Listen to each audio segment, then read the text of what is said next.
NFL free agency in full effect. What are the Chargers going to do? They've been pretty busy already. What about the Rams? Some pretty head-scratching moves already. Find out in the next edition of Sideline Sports Podcast.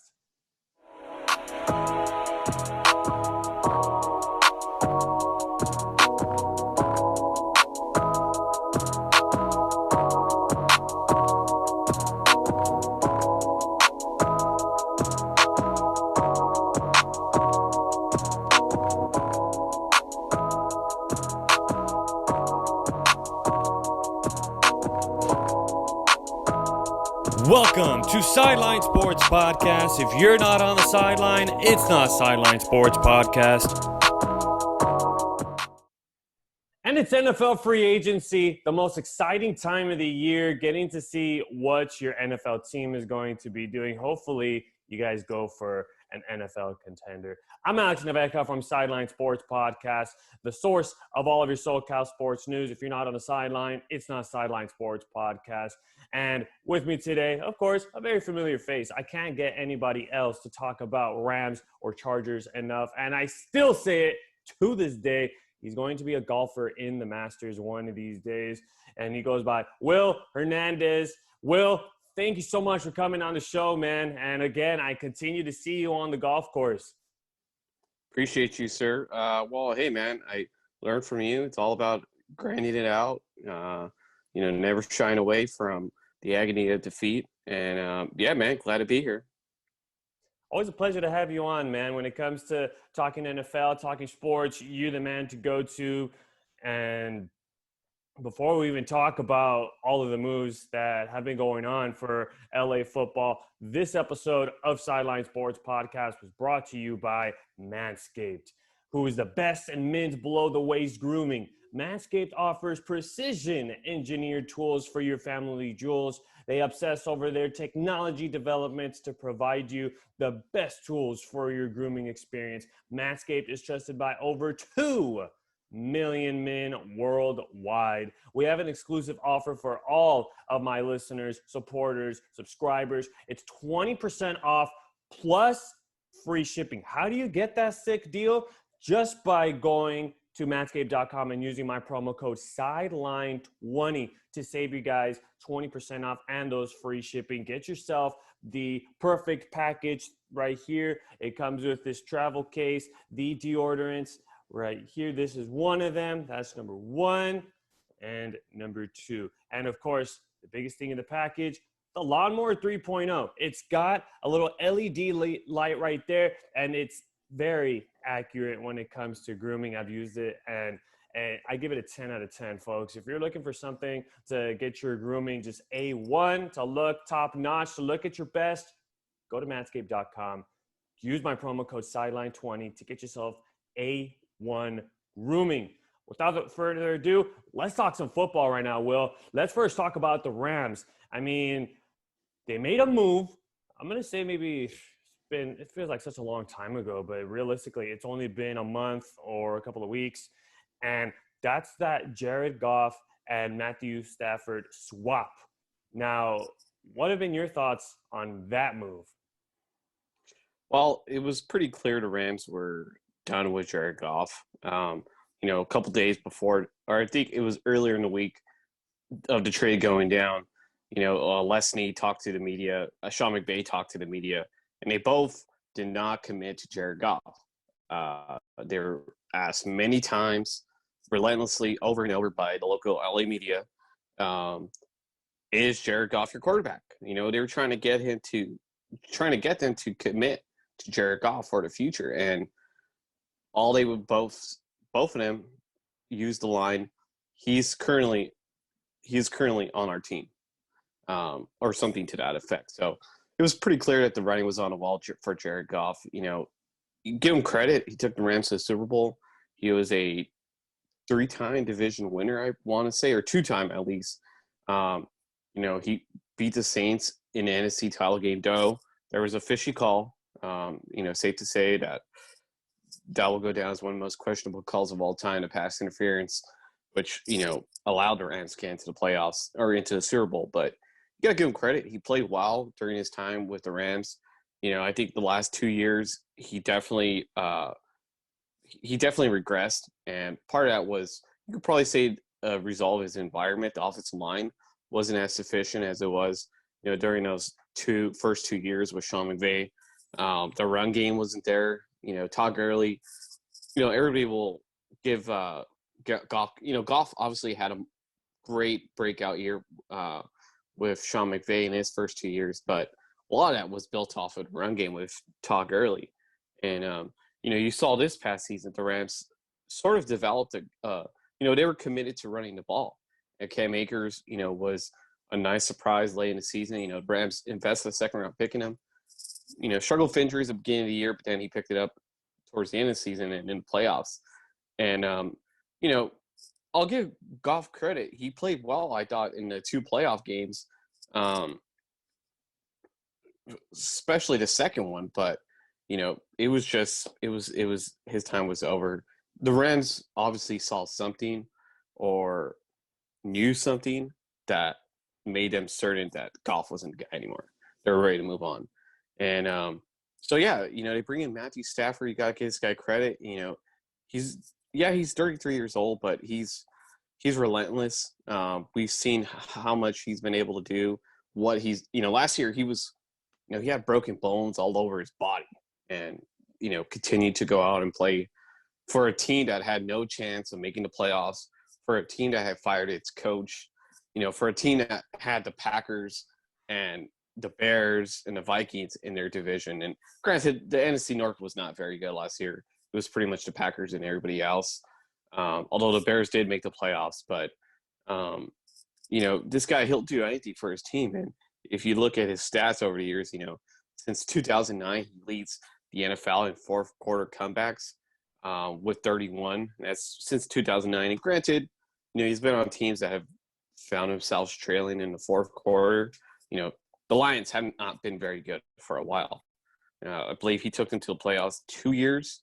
It was him and Calvin Johnson, Megatron, just dominating fantasy leagues, putting up monster fantasy numbers. But they were always down. And, he definitely brings some intangibles that the Rams weren't getting with Jared Goff anymore. According to Pro Football Focus, he had the second highest passer rating under pressure in 2020, only behind Chargers quarterback Justin Herbert. Gotta give him credit. He's willing, and we talked about his toughness earlier. He's tough, and he's not afraid to take a hit. And clearly, that stat shows it. And that's something that Jared Goff really struggled with. When he was under, Jared Goff, everybody likes to say that he needed time. He played good when he had time, and it's true. But sometimes this past year he was really bad when he didn't have time, and the last 2 years, I should say. And last year he coughed up 17 turnovers, went under pressure, most in the league. I want to say, there was a lot of games. For example, a game against the Dolphins. He was just a deer in the headlights out there. He couldn't figure out what Brian Flores was throwing at him. They were just blitzing him the entire game, and he just was unable to, see that. Like, he didn't see it at all or check for it. And I don't expect that. I don't expect to see Matthew Stafford doing that a lot. With his experience, his resume. He's also going to kind of be like a coach on the field. You see that a lot with these veteran quarterbacks. You saw what Tom Brady did. Even though Mahomes and other guys in the league are way more athletically gifted than he is right now. Having that experience, being able to read defenses, predict, adjust your O-line to what the defense is bringing. You can't. There's some guys that doesn't matter how many draft picks you invest on them, they're not going to be able to do that. And so it's definitely an upgrade, and you could see that you could definitely feel the excitement amongst Rams fans when the deal went down. I remember I was working at the station, and you just start seeing it on Twitter, and it was just, it finally brought some energy back for the Rams fan base after losing in the divisional round to the Packers. But it's definitely a huge upgrade. It's funny because you saw Michael Brockers. He talked to in a TMZ interview. They asked him about the trade, and he's like, "Yeah, I think it's definitely a step above." And ironically, he gets shifted to Detroit just a couple of weeks ago, or I'm sorry, a couple of days ago. I believe it was yesterday or Monday. So, or I'm sorry, it was Tuesday. Excuse me. But yeah, it's outside of that, there hasn't really been much going on for the Rams. For free agency wise, they basically let guys go, let them walk because they're trying to get under the cap. The salary cap, and they've done that.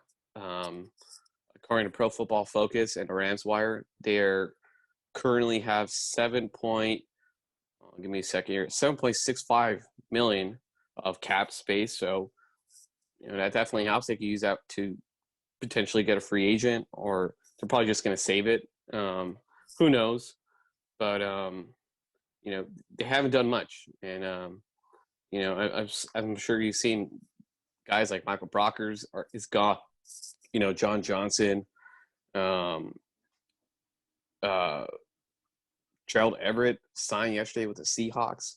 So the Rams, they're just, the good thing is they're keeping all of their top guys, the guys who are Pro Bowlers, the guys who are getting paid the big bucks. And fortunately for the Rams, the last couple of years, they've come through. Jalen Ramsey, Aaron Donald, Robert Woods, Cooper Kupp, when he's healthy. But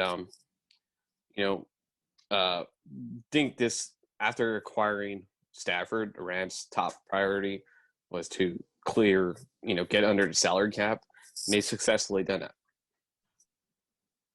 Well, it's definitely a big upgrade when you add a big time veteran quarterback like Matthew Stafford, and just the experience that he really does bring in. Like, yeah, the age, it does come into play in the NFL, but like you said, it's like having another offensive coordinator on the field, as opposed to just having one on the sidelines. You got another one that is able to read the game much better, and able to just play his role much better as well. And it is a quarterback that is very consistent throughout the offensive charts. And nothing against Jared Goff. He had such a great start to his career, coming in with such a good Rams team. When you have a running back like you had before with Todd Gurley, and having the O-line being able to protect you and give you that time, of course you're going to have all day, and you're going to be able to throw gems to your targets and such. But as time progressed, and after that Super Bowl, you said it before in previous episodes of the podcast,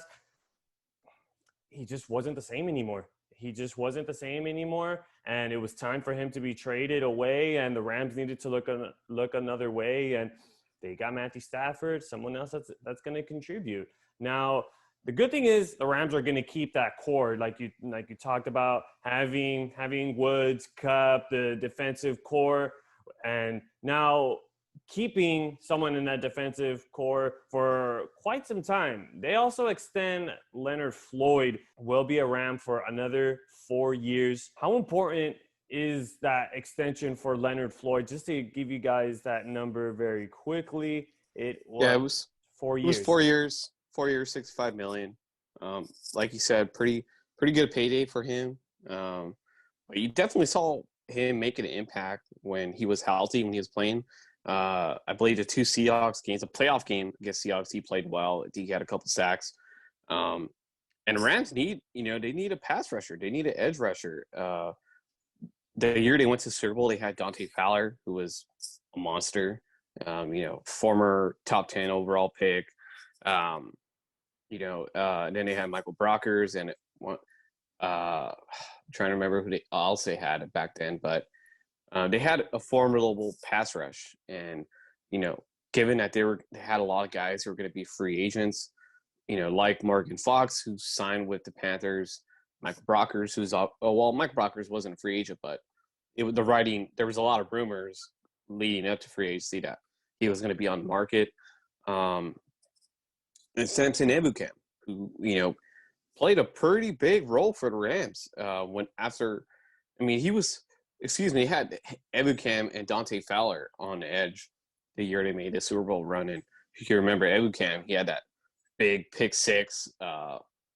He had a touchdown, defensive touchdown against the Chiefs in that crazy Monday night game. And he was, anytime you're going to be playing alongside Aaron Donald, you're going to have opportunities if you have talent. And, I think Ebukam played really well. He's going to be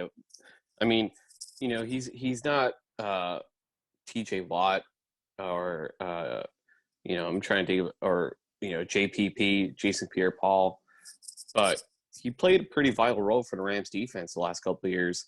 And, he's gone to the 49ers, nothing worse than losing, a solid player of yours to divisional rival. But, the Rams clearly weren't committed to him. And, the Rams kind of had to pick their spot on defense with what they're going to invest in. I think it seems like they're okay with having, Micah Kaiser, they're trying to think of their other linebackers, but they're not very committed to investing in their linebacker core. They had a great linebacker core the year they made a Super Bowl run with Alec Ogletree, Mark Barron was there, and we lost somebody last year the Rams lost somebody last season in the free agency. Corey Littleton. All those guys were legit Pro Bowlers or right there knocking on the door to be selected in Pro Bowl. So, looks like they're probably going to – and they let, safety John Johnson go.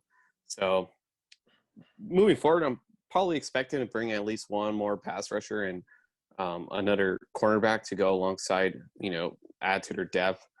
They haven't really done much, but Leonard Floyd, pretty big payday for him. And, just to go back to Jared Goff, you mentioned after that Super Bowl run, just wasn't the same.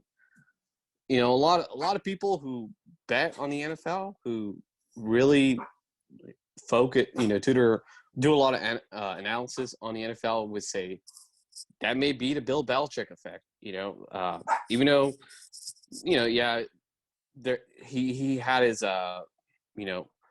lost his last couple of years, especially last year. They didn't look great, but he's still a really good coach, and more at his core, he's a really good defensive mind. And you saw in that Super Bowl, he had a perfect game plan for how to get into Jared Goff's head, and he basically gave teams a blueprint moving forward.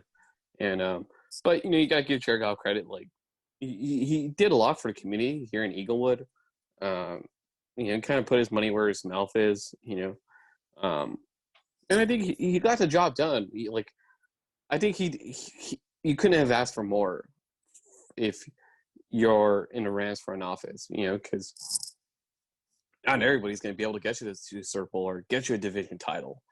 Look at the Bears. They've had quarterback issues forever since Jay Cutler. And, the Cardinals have been good, when they had Carson Palmer.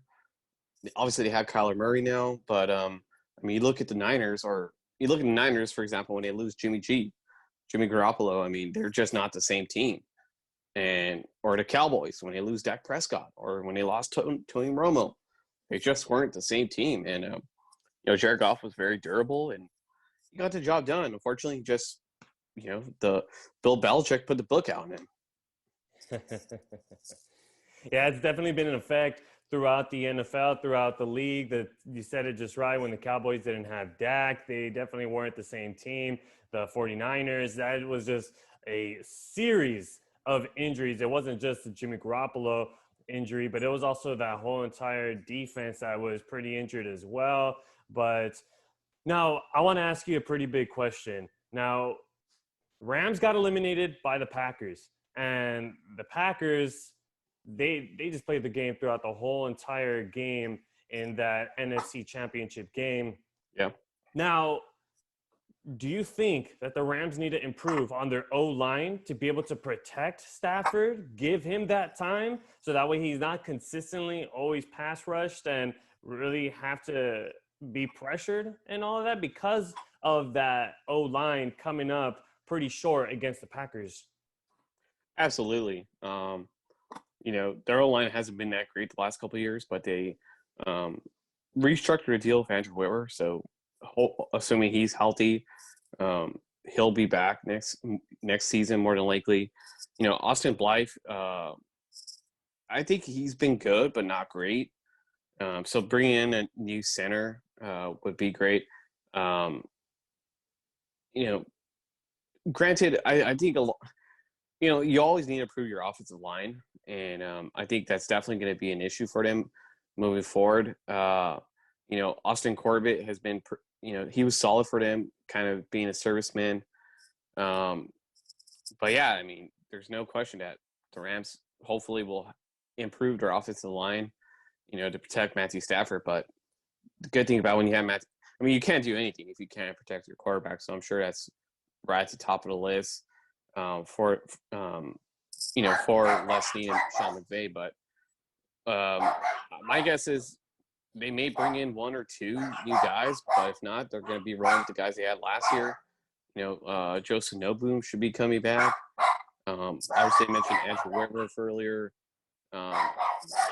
But that center position is really key, and I think Blythe he's been okay, but not great. But like that year they had their Super Bowl run, they had a really solid veteran like Jeff Sullivan, who he was great the 2 years he was with the Rams, or I think it was just 1 year.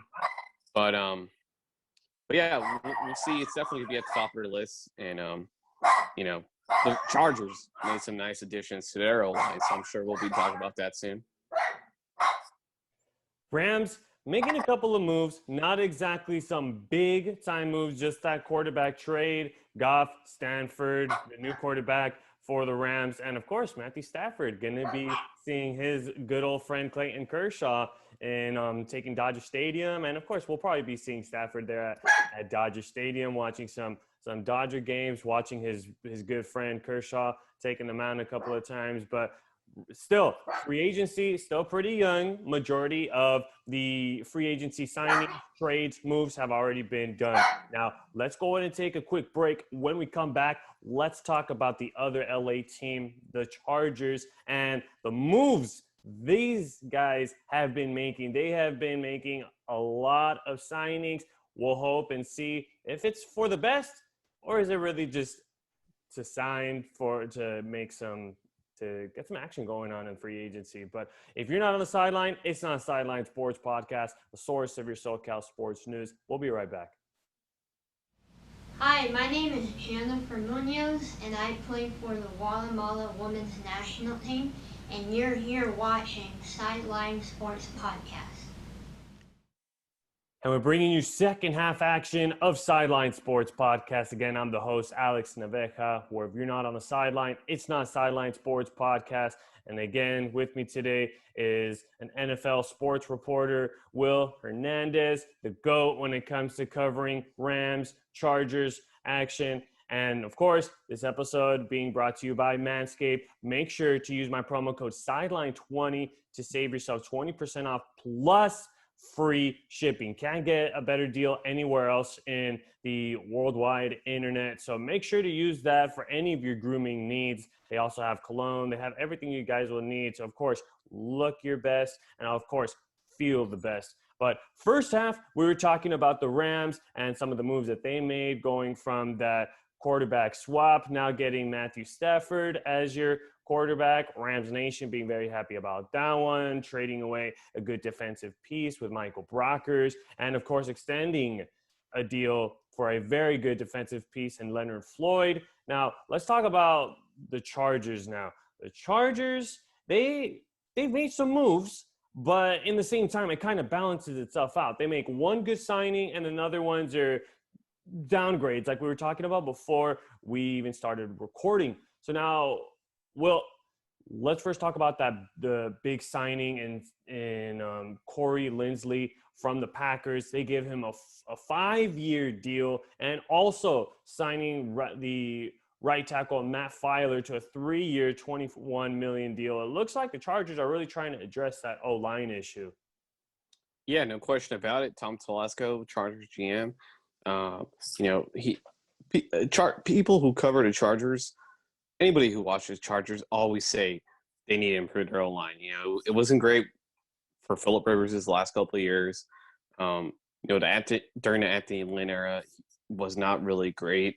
And people who cover the Chargers have been saying it over and over. Chargers need to improve their O-line, and looks like Tom Telesco finally agreed with them and listened to their opinions. And they bring in a really good center, well respected, Pro Bowl selection, Corey Linsley from the Packers. He started in 99 of 99 possible games, which shows you like how reliable he is when he's on the field, or when he's healthy. And he was great. Obviously he comes with he played with Aaron Rodgers for his entire career, so he knows what it's like to have that rapport. He knows what it's like to be on a winning team with a winning quarterback like Aaron Rodgers, and so that's going to help Justin Herbert so much.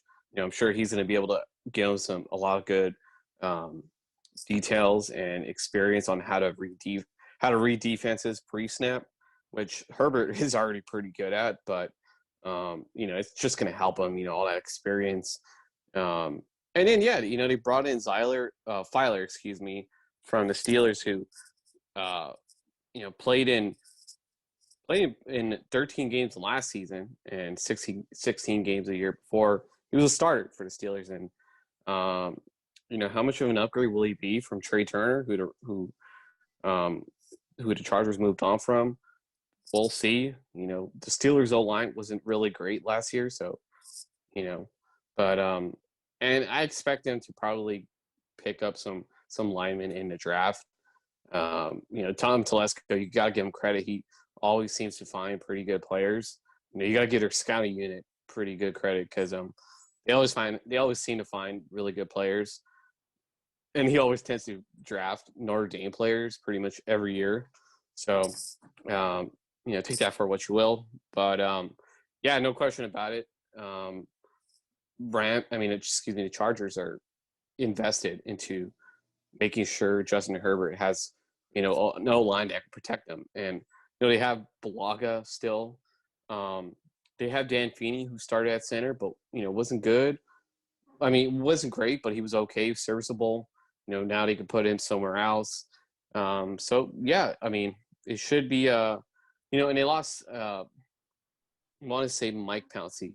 He announced his retirement with his brother Marquise during the offseason, so he didn't really play much for the Chargers the last couple of years. So I'm not sure what impact that will make, but it's the Chargers are definitely invested on protecting.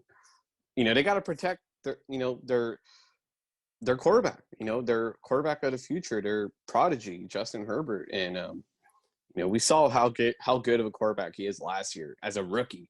The sky's only the ceiling for him. So you got to make sure you have a good foundation for him moving forward. Yeah, you got to protect the future face of the Chargers. This guy is going to make things happen. This guy is going to take the Chargers to the promised land. And in this case right now, the promised land is the postseason. We haven't seen the Chargers make the postseason in quite some time, back when Phillip Rivers was the quarterback, and that was even quite some time also. So I really like the Corey Linsley signing to be able to give some protection, some veteran protection, with another veteran quarterback that Linsley used to protect, like you said, Aaron Rodgers. So he's going to bring in that experience. He's going to bring in that coverage to give Herbert some time. The more time you give him in the pocket, just more opportunities for him to make things happen. And just imagine if his freshman year as a Charger was great, imagine what his sophomore year is going to look like now that he has a full year under his belt. And now he's going to have protection to be able to give him some more time. Now, another signing that went down just a couple hours ago, I should say, is signing the tight end Jared Cook, signing him to a 1-year, $6 million deal. Before the recording, we were talking about how that's a downgrade, not exactly a big tight end signing for the Chargers. Yeah, they had to replace Hunter Henry, who signed with the Patriots this week. Hunter Henry was such a valuable player for the Chargers when he was healthy. He was great. He was a Pro Bowler, I believe, with when under Phillip Rivers, and when Phillip Rivers, was his quarterback, and he was great for them ever since he came out of Arkansas. So we did see some, for example, Donald Parham had he had a couple touchdowns last year. He played well, and it doesn't really matter what your resume is. Justin Herbert will throw the ball to you if he sees you open. So that's good. And Jared Cook has proven he could be a reliable pass catcher when he's healthy, when he's in sync. Last year, he had an okay year with the Saints, but it was a weird year for the Saints, losing Drew Brees, then having a run-first quarterback like Taysom Hill.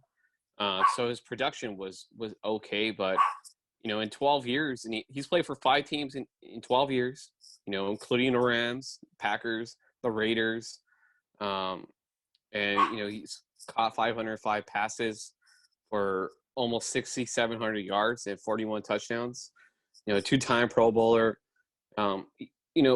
He might feel like he might be towards the end of his career because he's been in the league for a while, and he's really good when he's in the open field. I mean, he's a big target for Justin Herbert. He knows how to go through the defenses and read them and get open. So, assuming he still has a lot of tank and a lot of gas in the tank, should be a pretty solid target for Herbert to go along with Keenan Allen, Austin Eckler, Mike Williams. So it's definitely a solid pickup. And with he played, he last 2 years he was with the Saints under new Chargers offensive coordinator Joe Lombardi. So he has that, like, he'll obviously know how to utilize him in his offense, and I think it's a solid pickup for them, and I think you said it was what was the money for? It was 1 year, $6 million. Yeah, I mean, it's pretty much average what I think Gerald Everett got the same from the Seahawks, so I mean, pretty reasonable bargain if you ask me. No doubt. He's definitely going to add that experience to that receiving core. Also, as a tight end, he can also add some protection for Justin Herbert as well. Now, what else would you want to see the Chargers do? I mean, they're definitely long overdue to make the playoffs. They have the right quarterback to do it. I believe they have a pretty good receiving core to make it. What else do you want to see them do in this free agency period? I think they're going to have to address their linebacker core. They lost Denzel Perryman. Melvin Ingram's a free agent. He's more than likely going to leave. So they actually have a lot of holes to fill on defense, and definitely going to see Tom Telesco, going in on some, trying to bulk up their pass rush and their linebacker core. You got to give him credit. He's always managed to find a way to do that. Safety-wise or cornerback-wise, I want to say, I believe they parted ways with Casey Hayward. So, he's one of the more well-respected cornerbacks in the league for what he does on the field. And to see them move on from him was a little bit of a shock. And, so they're going to obviously have to address their cornerbacks. Because they still have Chris Harris Jr., but he's already kind of up there in age. But they brought back Michael Davis, which was nice. He was pretty solid for them last year. Played in 16 games, had 3 interceptions, including one for a pick 6. He played really well, and he's a Glendale native, so that's pretty cool. I'm sure the Chargers love having that, and he made 64 tackles and 14 starts. He's been pretty solid for them the last 2 years, and but I'm sure having Brandon Staley, their new head coach, you saw how good of a defense he had last year with the Rams, so I'm sure he'll have his fingerprints on a lot of it, but definitely going to have to. I think their biggest area for improvement is and their pass rush and their linebacker core. they've already made some pretty interesting moves like we talked about before, and that division, not an easy one when you have the Chiefs at the top of it. And of course, there's always the Raiders that are always a team that is interesting to watch. They'll probably get a hot start to the season, and then they just go downhill from there, and just it's just Raiders. That's the Raiders for you. And then there's the Chargers. The Chargers, I think, can be a team that can definitely be in at least that second spot in that division right behind the Chiefs. I don't think they have what it takes to really surpass them, beat them, maybe, because we've seen it already in the first half of the season last year and the capabilities that this Chargers team has. So we'll just wait and see what's to come for both the Rams and the Chargers. They're making some signings, very interesting signings, some very good moves. And I'm just going to say, don't sleep on any of these LA teams, especially having a new home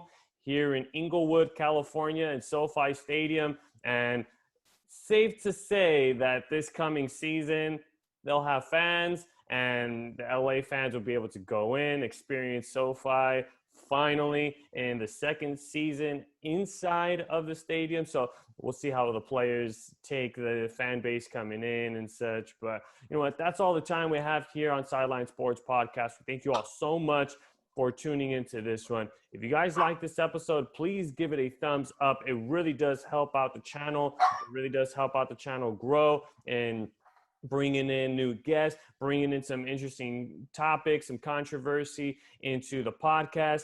And if you guys enjoyed this episode, please give it a thumbs up. Hit the subscribe button down below. It really does help out, like I mentioned before, in the growth, trying to get to 300 subscribers until the end of the year. And of course, my guest today, Will Hernandez, a sports reporter here in LA covering Rams and Chargers. Of course, as always, thank you so much, Will. Always a pleasure to have you on. Thank you, Alex. Always a fun time talking LA football. And hopefully, as you mentioned, next time we talk, we'll be talking about, hey, are you excited about going to see a Ram game at SoFi Stadium or Chargers game? Tailgating outside right there. Hopefully we could get there. Always a pleasure being on. Thanks for having me. Absolutely. Well, I'll definitely take you up on that offer. Tailgating outside of SoFi, that'd be a pretty cool experience. We'll have some ideas for that project, maybe bring you some of that inside coverage there for you guys. But this episode of Sideline Sports Podcast is brought to you by Manscaped, who is the best in men's below-the-waist grooming. Manscaped offers precision-engineered tools for your family jewels. They obsess over their technology developments to provide you the best tools for your grooming experience. Manscaped is trusted by over 2 million men worldwide. We have an exclusive offer for all of my listeners, subscribers, viewers. That is 20% off plus free shipping. Make sure to go on manscaped.com and use the promo code Sideline20 to save yourself some money on any of your grooming needs and anything you guys need. They don't just have below the waist, they have facial grooming. They also have some cologne, some razors, whatever you guys need to make sure to always stay looking fresh, because looking fresh, it matters the most in first impressions and in everything you do. But I'm Alex Naveca from Sideline Sports Podcast, signing off from this one. Thank you so much for tuning into this one, where if you're not on the sideline, it's not Sideline Sports Podcast.